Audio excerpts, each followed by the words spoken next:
to your week ahead tarot forecast reading.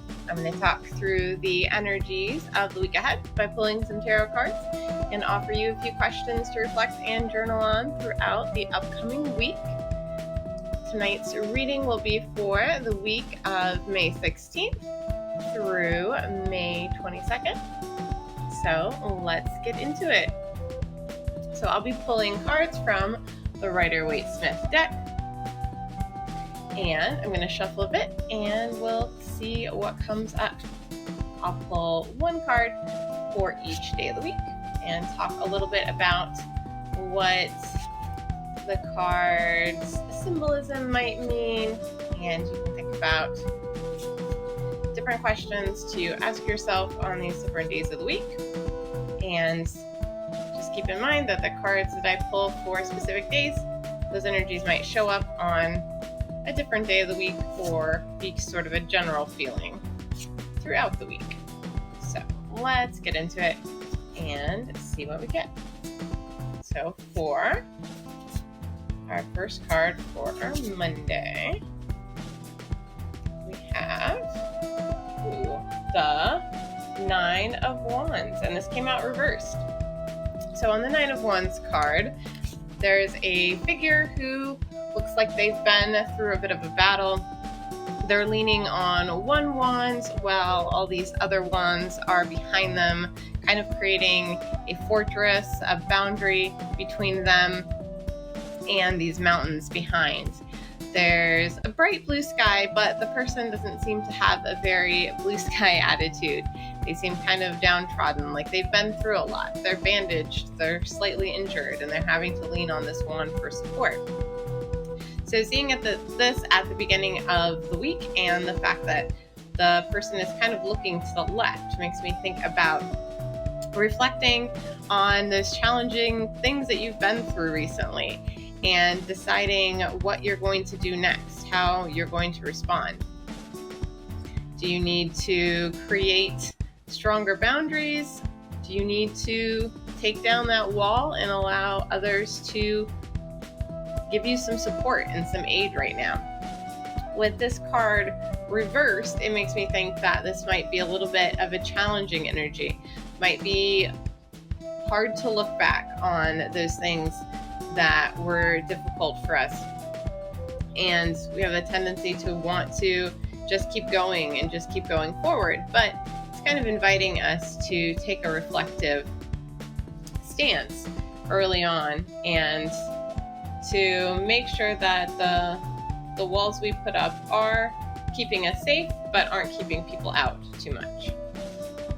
And then Tuesday, we have the Seven of Wands, also reversed. So this card feels very similar to the last one. We see a person who has a wand in their hand yet again, but this time they're kind of using it as a weapon instead of something to lean on. Down below, other wands are up in the air. We can kind of imagine that people down there are maybe holding the wands up and trying to hit this guy with it. He's up on a hill. He has a very determined look on his face as he's trying to defend himself. And when this card comes up, it's often one of kind of defending your rights, defending your position, feeling the need to kind of fight for what you've earned and fight for where you've gotten in life. But with this reversed, I think it's an invitation to not fight so hard, to take a break from that and recognize that maybe those wands that are down there below, they aren't necessarily your enemy. They may not even be held by people who are trying to hit you with them. So kind of flip your perspective about what you're feeling defensive about and your need to feel like you have to defend your position and defend where you're at in life. So maybe put the wand down and take a look around. You're up on this beautiful hill Maybe it's time to stop fighting and start enjoying what you've accomplished. And so you might ask yourself on Tuesday, do I really need to be defensive right now? What would I notice if I turned around and looked at something from a different perspective? So these first two cards really feel kind of like a battle, but an invitation to maybe move on from past battles and view things in a different way. And then for Wednesday, more of this battling energy. We have the Five of Swords coming up reversed next. And on the Five of Swords, there's one person who looks very smug, who has collected 3 swords. There's 2 on the ground before him and 2 people walking away kind of with defeat on their face. The sky has these kind of wispy gray clouds, and the feel of the card is just that of victory and defeat, but victory coming at a price. And this makes me think about those arguments that we win that feel really good to win at the time, but end up kind of damaging the relationship in the process. So where have you won at a cost? And how can you maybe repair some of what was done? Seeing this reversed feels like an invitation to not feel the need to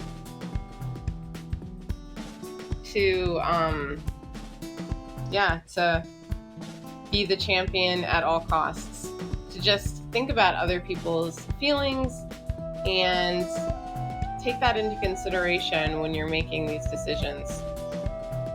So let's see what we've got for Thursday. Lots of combative cards so far.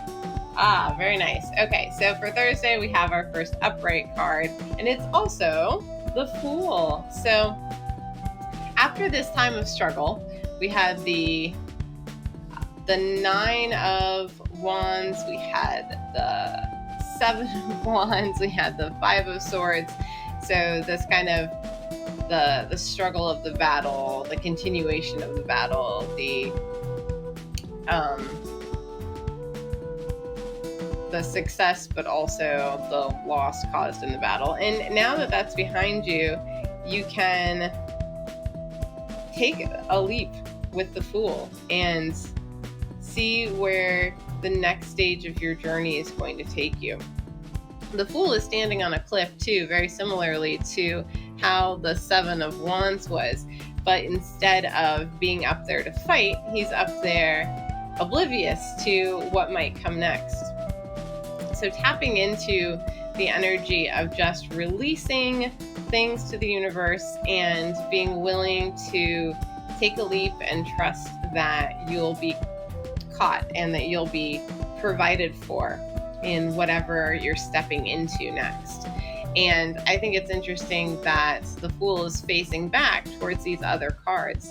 So having all of these things happening in your life, don't let that hold you back from taking that leap of faith.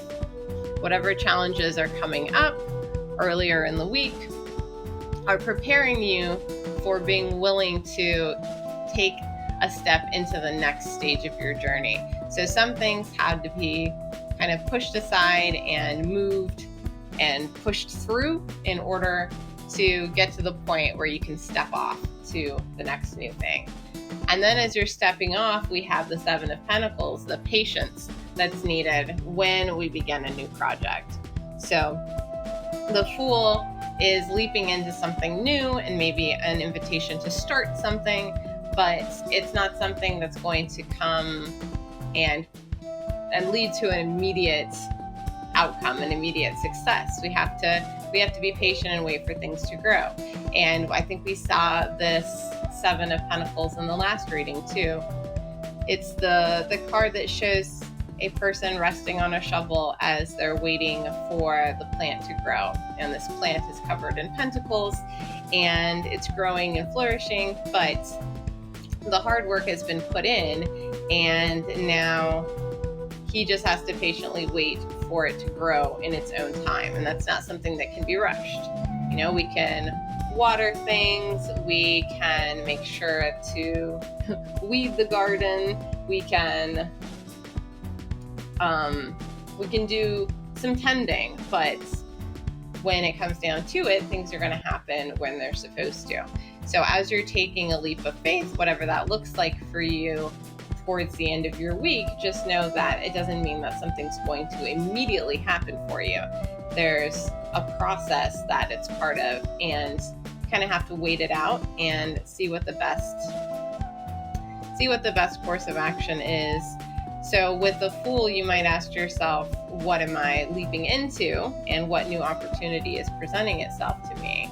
But with the Seven of Pentacles, you just think about how can I be more patient and wait for things in my life to grow? And then our card that's coming up next, we have the Three of Cups. So we're on to, let's see, Saturday, we have the Three of Cups, which is a nice card to get for the weekend. We see three figures holding cups up in the air. They're celebrating. There's fruit all over the ground. It looks like the harvest has come in. So maybe this thing that you're waiting for is going to happen sooner than you think. And maybe it's through the celebration, through that community of friends, that this comes about. And yeah, on this card, it's just this feeling of joy when we have groups of people coming together, when you find your community that you really feel comfortable with and that is willing to celebrate those successes with you. Threes often come up as a collaboration. So this is sort of a joyful collaboration. The cups have to do with emotions and intuitions. So the positive emotional energy that comes when something you've been waiting for finally blossoms, and celebrating that, not just by yourself, but celebrating that success with others. So on Saturday, you might ask yourself, what opportunities for celebration do I have, and who can I call in to really enjoy this time with me? And then our last card for the week, for our Sunday, is the Ten of Cups. So another joyful card, a nice time to have on a Sunday, which for me, Sundays are often a time of relaxing and just recharging before my week gets into gear on a Monday.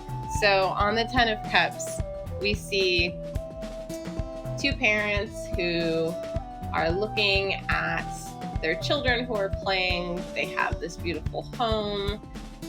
We have trees and a pretty stream, a bright blue sky overhead, and in the rainbow above all of this is the 10 cups, and they're glittering and gleaming up in the sky.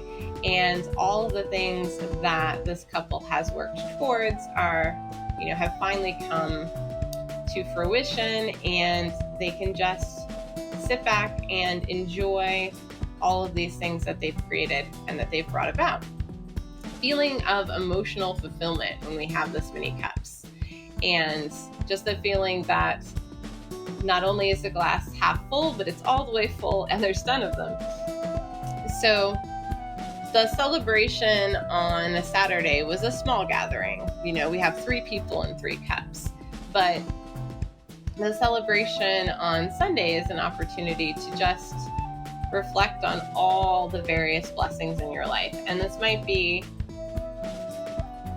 having that time to journal on gratitude, or to call up a friend and talk to them about the positive things that are going on in your life. Celebrate your wins with someone else, and lift them up as they're celebrating what's going well in their life too. So taking that leap earlier, kind of midweek, leads to this outcome of positive energy pretty quickly. So we have, one day of waiting and then celebration and then fulfillment. So it'll be interesting to see how this plays out, because earlier in the week there's a lot of tension and we have this eclipse coming right up, which can be kind of a tense, chaotic, energetic time. But it might also open the way for you to take a step into something new with patience that leads to a fulfilling time. So at the end of the week, you might ask yourself, what does abundance and fulfillment look like to me? In what ways am I feeling really emotionally fulfilled right now? So if we look back on the cards that came up for the week, on Monday, we have the Nine of Wands reversed. So the Nine of Wands being a card that feels a bit like feeling weary from the battle. And with this wall that we've had to put up around ourselves for protection, and seeing this card reversed, I see as an invitation to take down that wall and allow yourself to heal from whatever challenges have recently come up and let other people in.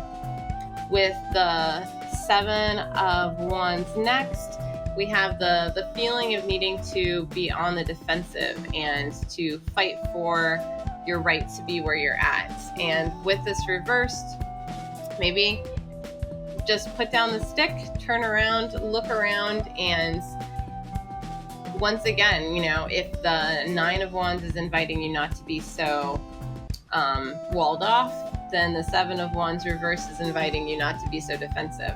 So we're kind of like at the end of a battle, the switch and the transition to more peaceful times that come later in the week. This is kind of setting us up for that.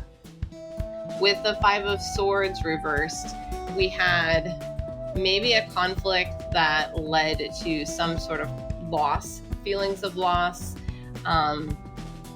feelings of either you or someone else has won, and that's caused some tension and some strain. So finding some ways to heal from whatever that might represent in your life. And that kind of healing that takes place earlier in the week from past struggles leads to an opening space in our life for this Fool moment. When we see an opportunity, when we see something that maybe is opening up for us to step into, and we have to take that leap of faith and decide if this is something that we want to do.